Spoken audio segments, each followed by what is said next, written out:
नमस्कार, मैं हुनल पांडे और आज हमारे साथ इस क्लास में हम चर्चा करेंगे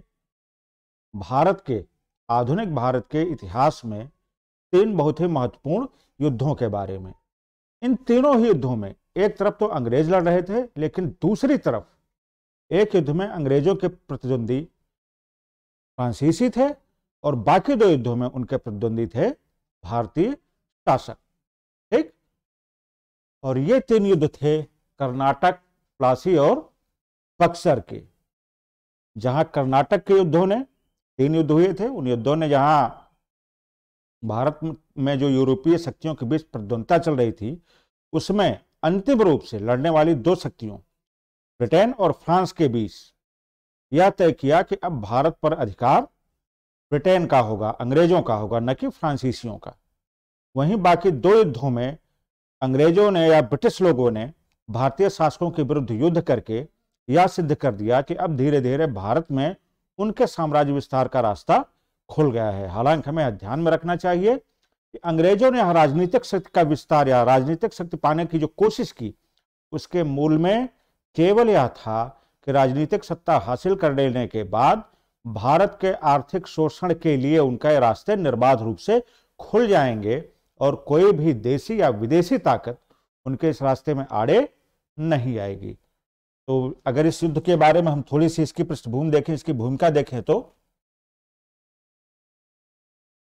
इसका कारण यह था कर्नाटक के युद्धों का कि भारत में और यूरोप में भी अंग्रेजों और फ्रांसीसियों में प्रतिद्वंदिता चल रही थी। यूरोप में विशेष करके ऑस्ट्रिया के उत्तराधिकार के युद्ध को लेकर के दोनों में झगड़ा हो रहा था। जब भी यूरोप में दोनों में युद्ध होता था तो भारत में भी युद्ध शुरू हो जाता था। लेकिन इसके साथ ही साथ इन दोनों ही शक्तियों की भारत में उपनिवेश स्थापना और प्रभाव तथा साम्राज्य विस्तार की महत्वाकांक्षा भी थी। तो जब ये दोनों चीजें, एक तो यूरोप का झगड़ा अपने अपने पक्ष के समर्थन में और ऊपर से भारत में उपनिवेश का निर्माण करना, उपनिवेश का विस्तार करना दोनों शामिल हो जाते थे, तो इसकी जो इंटेंसिटी थी, जो तीव्रता थी, वह निश्चित रूप से बढ़ जाती थी। दूसरा युद्ध था प्लासी का युद्ध। जैसा कि हम सब जानते हैं कि प्लासी का युद्ध जो है, अंग्रेजों ने वो बंगाल के तत्कालीन नवाब सिराजुद्दौला के विरुद्ध लड़ा था, बंगाल पर प्रभाव हासिल करने के लिए और बाद में फिर उस पर कब्जा करने के लिए, उस पर नियंत्रण करने के लिए। तो इसके चर्चा हम करेंगे संक्षेप में ही। और इसके अलावा तीसरा युद्ध था बक्सर का। ध्यान रहे कि बक्सर के युद्ध के समय बंगाल का जो नवाब था तत्कालीन, वो मीर जाफर था। नवाब सिराजुद्दौला की हत्या के बाद मीर जाफर को नवाब बनाया गया था। कुछ समय बाद उसको हटा करके उसके दामाद मीर कासिम को बना दिया गया था। बाद में मीर कासिम से असंतुष्ट होकर अंग्रेजों ने उसे नवाब के पद से हटा दिया और मीर जाफर को पुनः नवाब बनाया। ऐसी स्थिति में वह भगोड़ा नवाब, या कहें बंगाल का भूतपूर्व नवाब मीर कासिम, अवध के नवाब शुजाउद्दौला और तत्कालीन मुगल बादशाह शाह आलम के साथ मिलकर के उसने एक गठबंधन, एक संयुक्त मोर्चा तैयार किया और अंग्रेजों के विरुद्ध बक्सर के मैदान में मोर्चा लिया, और जिसमें अंग्रेज विजयी हुए और तीनों ही भारतीय शक्तियां न केवल परास्त हुई, बल्कि इस युद्ध ने यह भी स्पष्ट कर दिया कि आधुनिक प्रशिक्षण प्राप्त, आधुनिक हथियारों से लैस यूरोपीय सेना, खास करके ब्रिटिश सेना के सामने तत्कालीन भारतीय शासक वो क्षेत्रफल, जनसंख्या या आर्थिक स्थिति के लिहाज से कितने भी बेहतर क्यों न रहे हों, लेकिन फिलहाल उसका सामना वो नहीं कर सकते। कम से कम युद्ध के मैदान में तो बिल्कुल भी नहीं, खास करके तब जब अंग्रेजों की कूटनीति और वह दूरदर्शी दृष्टि जिसके द्वारा देख रहे थे किस तरीके से भारत में आने वाले वर्षों में ब्रिटिश साम्राज्य की स्थापना की जा सकती है, उसका सामना भारतीय शासक नहीं कर सकते थे। तो आइए एक एक कर सबसे पहले देख लेते हैं इस टॉपिक में चर्चा के प्रमुख बिंदु कौन कौन से हैं। जैसा कि हमने पहले ही उल्लेख कर दिया है, तो कर्नाटक के युद्ध, तीनों युद्ध, फिर प्लासी का युद्ध और फिर अंततः बक्सर का युद्ध। तो आइए ज्यादा समय न लेते हुए हम शुरू करते हैं एक एक करके इन बिंदुओं पर चर्चा करना। तो सबसे पहले कर्नाटक का पहला युद्ध, जो कि 1740 से 48 के दौरान हुआ। इसका कारण यूरोप में वही फ्रांसीसी प्रतिद्वंदिता थी ऑस्ट्रिया में उत्तराधिकार को लेकर के, जैसे हम पहले भी चर्चा कर चुके हैं। और 1748 में एक्स-ला-शापेल की संधि हुई, यूरोप में जगह है। वहां उस संधि के अनुसार वहां युद्ध विराम हो गया, दोनों पक्षों ने लड़ना बंद कर दिया। उसके साथ ही साथ भारत में भी दोनों पक्षों में युद्ध विराम हो गया और दोनों ने एक दूसरे के जीते हुए क्षेत्र वापस कर दिए। इस तरह से न तो किसी को लाभ हुआ न किसी को हानि हुई और यह युद्ध समाप्त तो हो गया, लेकिन दोनों के बीच जो श्रेष्ठता की एक लड़ाई चल रही थी, जो संघर्ष चल रहा था, उसका समापन, उसकी समाप्ति नहीं हुई। परिणामतः दूसरा युद्ध अनिवार्य हो गया।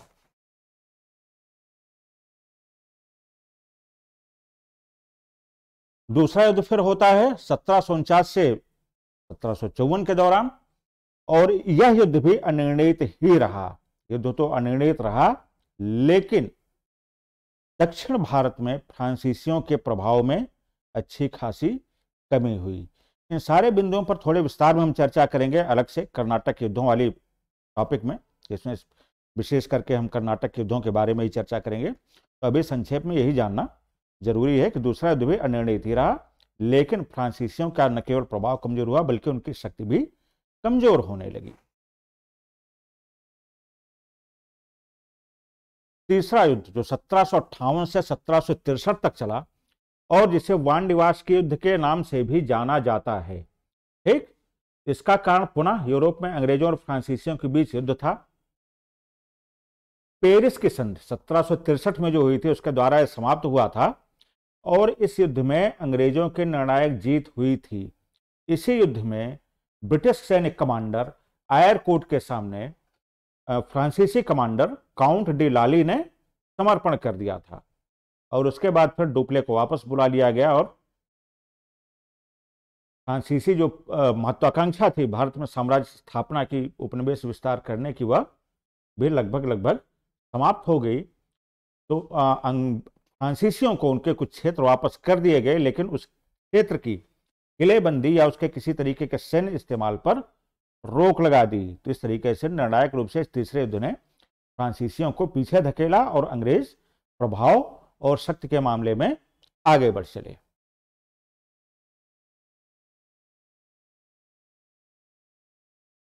अगला युद्ध दक्षिण के जब युद्ध हो रहे थे उसी बीच, उसे के आसपास उत्तर भारत के पूर्वी क्षेत्र बंगाल में एक बड़ा ही महत्वपूर्ण युद्ध लड़ा गया, जो युद्ध कौशल कम था, षड्यंत्र अधिक था, और वह युद्ध है प्लासी का युद्ध। कारण यह था कि अंग्रेज दस्तक का दुरुपयोग कर रहे थे, ठीक, जो उनको एक अधिकार दिया गया था ब्रिटिश कंपनी को कि भारत में एक निश्चित शुल्क दे करके व्यापार कर सकती थी, उसका उपयोग उसके कर्मचारी अपने निजी व्यापार के लिए कर रहे थे।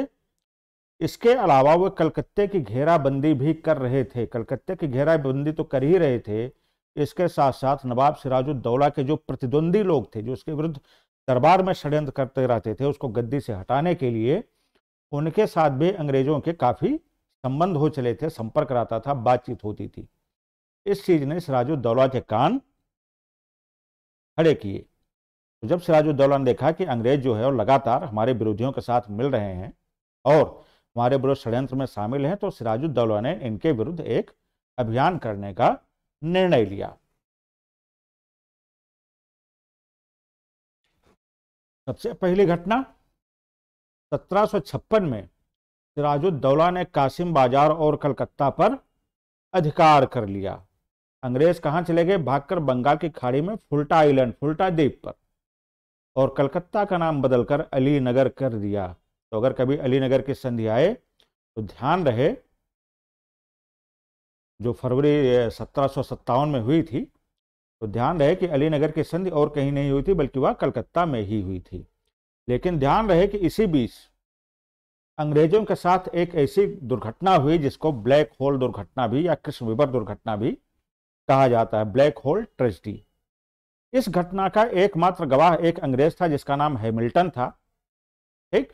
उसने बताया था कि एक छोटे से कमरे में कई सारे अंग्रेजों को ठूंस करके भर दिया गया था, जिसमें से कई सारे लोग मारे गए थे। हालांकि उस एक गवाह के अलावा इसका कोई प्रमाण फिलहाल आधिकारिक प्रमाण नहीं है, और माना जाता है कि यह बंगाल के नवाब सिराजुद्दौला के विरुद्ध दोबारा युद्ध छेड़ने के लिए एक नैतिक भूमि के रूप में तैयार किया गया था। कम से कम उसे नैतिक आधार पर कटघरे में खड़ा किया जाए। तो ब्लैक होल दुर्घटना का ही एक गवाह है हैमिल्टन, उसके अलावा और कोई आधिकारिक प्रमाण फिलहाल नहीं है। इसके अलावा इन्होंने, अंग्रेजों ने फ्रांसीसी जो बस्ती थी चंद्रनगर की, बंगाल में, कलकत्ता के पास, उस पर कब्जा कर लिया। फ्रांसीसियों ने इसकी शिकायत नवाब से की। फ्रांसीसी चूंकि नवाब के साम्राज्य में थे, उसके राज्य में थे, इसलिए उनकी रक्षा करना, उनको संरक्षण देना यह नवाब का दायित्व था और साथ ही उसके प्रभुसत्ता का प्रकटीकरण भी था। तो अब अंग्रेजों के विरुद्ध दंडात्मक कार्रवाई करना सिराजुद्दौला के लिए भी जरूरी हो गया था।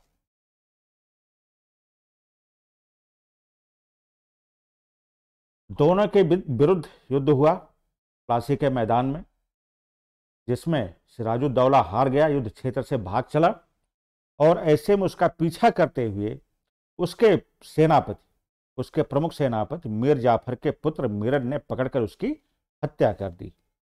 तो सिराजुद्दौला की हत्या के साथ साथ उसके वंश के लिए दोबारा गद्दी हासिल करने की संभावनाएं भी समाप्त हो गई। मीर जाफर को बंगाल का नवाब बनाया गया। उसने अंग्रेजों को 24 परगना जिले की जमींदारी दी, ढेर सारे उपहार दिए और इसके साथ ही अंग्रेजों ने बंगाल के नवाब को कानून और व्यवस्था बनाए रखने का अधिकार तो दिया, लेकिन राजकोष पर, राजस्व पर प्रभावी रूप से नियंत्रण करने लगे। ये और बात है, कानून और व्यवस्था का सबसे ज्यादा उल्लंघन भी, उसका सबसे ज्यादा तोड़ने का काम भी वो अंग्रेज ही करते थे, खास करके जब मामला व्यापार का होता था या नवाब के विरोधियों को या ऐसे अपराधियों को छिपाने का मामला होता था जो अंग्रेजों के भले के लिए काम किया करते थे। मीर जाफर को नवाब बना दिया गया। यहां यह भी ध्यान देने योग्य है कि मीर जाफर, अमीचंद और जगत सेठ महताब चंद ने साथ दिया था मीर जाफर का, मतलब सिराजुद्दौला के विरुद्ध। और इसके अलावा लुत्फ खान और राय दुर्लभ, यार लुत्फ खान और राय दुर्लभ, ये लोग भी थे। ध्यान रहे, इस तथ्य पर बेहद ध्यान दीजिएगा आप लोग, ये कभी भी आपके एग्जाम में पूछा जा सकता है। इनमें से कौन कौन से लोग थे जो अंग्रेजों के साथ मिले हुए थे? तो ध्यान रहे कि मीर जाफर, अमीचंद, जगत सेठ महताब चंद, यार लुत्फ खान और राय दुर्लभ, ये किसके साथ थे? ये अंग्रेजों के साथ थे, ठीक ना। जबकि दो लोग, मीर मदान और मोहनलाल, मीर मदान और मोहनलाल ये नवाब के प्रति निष्ठावान थे, ठीक। तो जहां ये सारे लोग, जिसमें खास करके अमीचंद ने ब्रोकर का या बिचौलिया का काम किया था और बाद में अमीचंद के एक बहुत ही उल्लेखनीय उत्तराधिकारी ने उसकी इस गलती का, उसके इस अपराध का प्रायश्चित करते हुए बहुत सारा काम किया था। और वह उत्तराधिकारी कोई और नहीं बल्कि हिंदी साहित्य जगत के शुरुआती लेखकों में एक थे, हरिश्चंद्र, जिनकी उपाधि थी भारतेंद्र। तो पूरा नाम उनका भारतेंद्र हरिश्चंद्र लिखा जाता है। और उस सारे धन को उन्होंने खर्च किया जो उनके पूर्वजों ने इकट्ठा किया था हिंदी जगत की सेवा करने के लिए, राष्ट्रवाद की भावना की नींव रखने के लिए, और उसी में वो कर्जदार होकर के मरे थे। जैसा उन्होंने कहा था कि यह धन मेरे पूर्वजों को खा गया और अब इसको मैं खाऊंगा। तो अमीचंद के ही वंशज थे भारतेंद्र हरिश्चंद्र, ठीक। ये बिंदु भी अपने दिमाग में रखिएगा, बहुत ही महत्वपूर्ण है। तो मीर जाफर, अमीचंद, जगत सेठ महताब चंद नाम था उसका, जगत सेठ उसकी उपाधि, बंगाल का सबसे बड़ा साहूकार था, ठीक। यार लुत्फ खान और राय दुर्लभ, और इसके अलावा मीर मदान और मोहनलाल, ये दोनों बंगाल के नवाब के प्रति वफादार बने रहे, उसके प्रति निष्ठावान बने रहे। हालांकि परिणाम जो हुआ कि सिराजुद्दौला पराजित हुआ, युद्ध से भागा, युद्ध के मैदान से, और पकड़ करके मार दिया गया।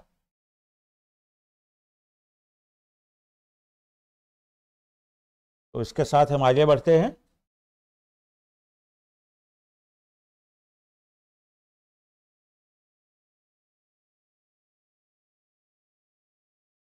बक्सर का युद्ध 1764 में बक्सर का युद्ध हुआ, बहुत ही महत्वपूर्ण था। 1761 में प्लासी का तीसरा युद्ध, 1764 में प्लासी नहीं, माफ कीजिएगा, पानीपत का तीसरा युद्ध, 1764 में बक्सर का युद्ध। ये दोनों उत्तर भारत में हुई दो बहुत ही महत्वपूर्ण घटनाएं थी। खैर, हम पानीपत के तीसरे युद्ध के बारे में अलग चर्चा करेंगे। और बहुत ही महत्वपूर्ण निष्कर्ष निकाला है इतिहासकारों ने, विद्वानों ने पानीपत के तीसरे युद्ध के बारे में, कि पानीपत के तीसरे युद्ध ने यह निर्णय नहीं किया कि भारत पर कौन शासन करेगा। उसमें दो पक्ष कौन से थे, अफगान और मराठे, लेकिन यह निर्णय कर दिया कि भारत पर शासन कौन नहीं करेगा। और यह उनका निष्कर्ष सही भी था, क्योंकि पानीपत के युद्ध में मराठे इतने कमजोर हुए थे और अफगान भी इतने कमजोर हो गए थे कि न तो अफगान आगे बढ़े, जहां थे वहीं से वापस लौट गए, और मराठे भी फिर अपना वह प्रभुत्व, अपना वह गौरव हासिल नहीं कर पाए। हालांकि एक महत्वपूर्ण शक्ति भारत में बने रहे, उत्तर भारत से लेकर और लगभग दक्षिण भारत तक। ठीक, खैर हम बात करते हैं बक्सर के युद्ध की। तो 1760 में, चूंकि 1757 में वो सिराजुद्दौला को हटा करके मीर जाफर को नवाब बनाया गया था, लेकिन मीर जाफर अंग्रेजों की सभी मांगों को, खास करके उनकी जो धन की मांग होती थी, उसको पूरा करने में समर्थ नहीं था। न केवल उससे अच्छी खासी नकदी ली जाती थी, बल्कि व्यापार में भी तरह तरह की रियायतें वसूल की जाती थी।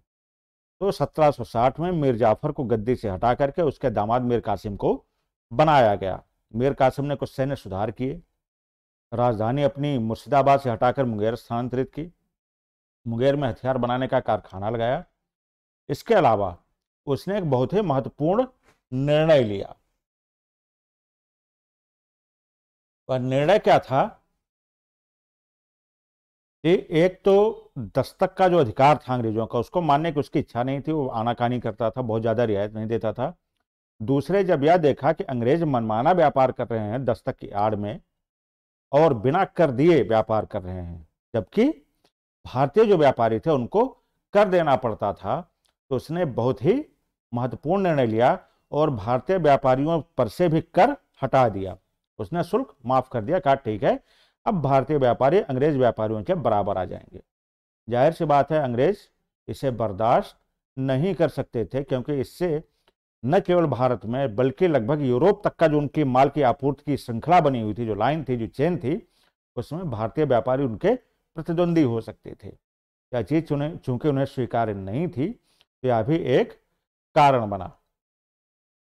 परिणाम यह हुआ कि दस्तक के दुरुपयोग के कारण उसने शुल्क हटा दिया, राजधानी परिवर्तित कर दिया था, हथियार बनाने का कारखाना लगा दिया था, सेना में सुधार कर रहा था। उसके दिमाग में कहीं न कहीं यह था कि आज नहीं तो कल अंग्रेजों से एक बार सख्त परीक्षण जो है वो होना है, मतलब उनसे युद्ध होना ही होना है, वो मान करके चल रहा था उनकी तैयारियों को, उसकी इन तैयारियों को देखते हुए।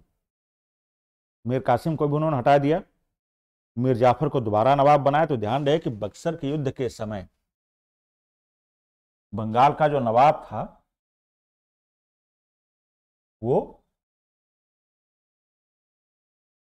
मीर कासिम नहीं था, बल्कि मीर जाफर था। बड़ा तकनीकी सवाल हो जाता है, पूछा जा चुका परीक्षाओं में। ध्यान रहे कि बक्सर के युद्ध के समय बंगाल का नवाब कौन था, मीर जाफर था, मीर कासिम नहीं। मीर कासिम भगोड़ा नवाब हो गया था, ठीक, वह भूतपूर्व हो गया था, एक्स हो गया था। तो ध्यान रखिएगा आप लोग। हम लोग आगे बढ़ते हैं और अंग्रेजों का सामना करने के लिए मीर कासिम ने अवध के नवाब, जो अवध का तत्कालीन नवाब था शुजाउद्दौला, उसके साथ, और जो तत्काल मुगल सम्राट था, मुगल बादशाह था, शाह आलम द्वितीय। शाह आलम प्रथम कौन है, किसकी उपाधि थी, आप लोग पता लगाइएगा, देखिएगा एक बार। शाह आलम द्वितीय जो समय मुगल बादशाह था, मुगल सम्राट था, उसके साथ मिलकर के एक कॉमन फ्रंट, एक संयुक्त मोर्चा बनाया अंग्रेजों के विरुद्ध, और बक्सर के मैदान में अंग्रेज कमांडर मेजर हेक्टर मुंडो के साथ उसने लड़ाई की। युद्ध का परिणाम अंग्रेजों के पक्ष में रहा। भारतीय शक्तियां बुरी तरह से परास्त हुईं, जबकि उनका सैन्य बल कहीं अधिक था, बहुत अधिक था। और अंग्रेजों के पास जो सेना थी उसका भी जो अधिकांश था वह भारतीय सैनिकों से ही मिलकर बना हुआ था। अंतर केवल इतना था कि अंग्रेज जिन भारतीय सैनिकों का उपयोग कर रहे थे उनको अंग्रेजों या कहीं यूरोपीय प्रणाली से, यूरोपीय तौर तरीके से प्रशिक्षण मिला हुआ था, वही अनुशासन था और वही हथियार और दूसरी तकनीकें थी। तो कुल मिलाकर के उनकी कूटनीति अंग्रेजों की, उनका हथियार, उनका सैन्य प्रशिक्षण, उनका सैन्य श्रेष्ठता सिद्ध हुई इस युद्ध में। और जहां प्लासी के युद्ध में अंग्रेजों को सत्ता तो मिली, लेकिन उसने यह निश्चित नहीं किया था, उसने यह स्पष्ट नहीं किया था, यह उद्घाटन नहीं किया था कि अंग्रेजों की वास्तव में सैन्य शक्ति का स्तर क्या है।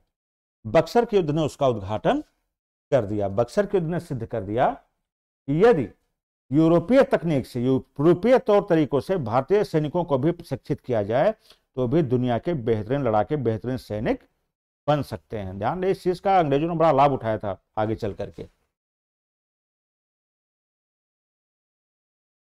नतीजा क्या रहा? बंगाल पर अंग्रेजों का पूरी तरह से नियंत्रण हो गया। 1765 में फिर बाद में रॉबर्ट क्लाइव वापस आए, जो कि अभी जा चुका था गवर्नर के पद से। उसने संधियां की, उसने एक दोहरी व्यवस्था बंगाल में लागू की जिसमें पुनः निजामत यानी लॉ एंड ऑर्डर मेंटेनेंस जो था वो नवाब के पास रहा और रेवेन्यू जो है वो अंग्रेजों के हाथ में आ गया। राजस्व जो था, पैसे का मामला, वो तो अंग्रेजों ने अपने पास रख लिया और बाकी कानून और व्यवस्था बनाए रखने का अधिकार दे दिया नवाब को कि ठीक है, इसको तुम संभालो।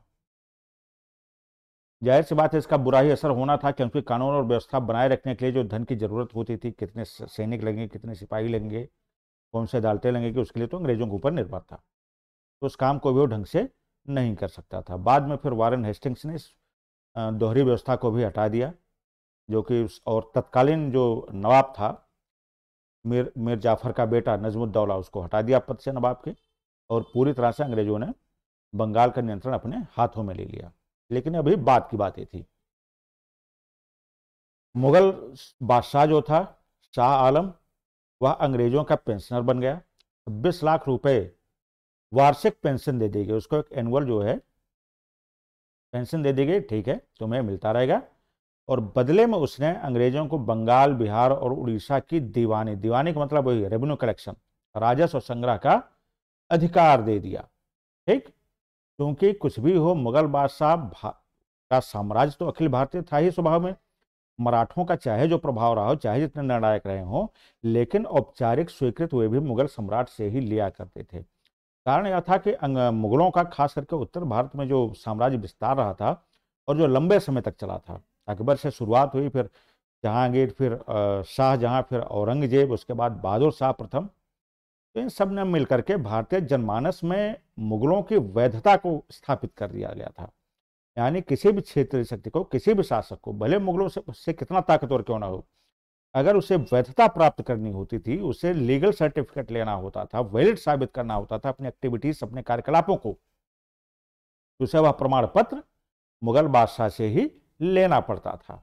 तो अब चूंकि मुगल बादशाह ने इनको दीवानी का अधिकार दे दिया गया था, तो अब वैधानिक रूप से, लीगल ग्राउंड या मॉरल ग्राउंड पर, वैधानिक या नैतिक आधार पर कोई भी भारतीय शक्ति अंग्रेजों के इस अधिकार को चुनौती नहीं दे सकती थी।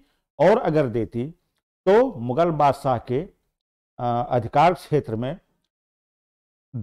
उसका उल्लंघन करने के नाम पर या उसमें दुस्साहस करने के नाम पर अंग्रेज बादशाह की ओर से उसके ऊपर हमला कर सकते थे, उसके ऊपर जवाबी कार्रवाई कर सकते थे। इसका महत्व केवल इतना नहीं था कि नाम मात्र के बादशाह ने उनको ये अधिकार दे दिया था।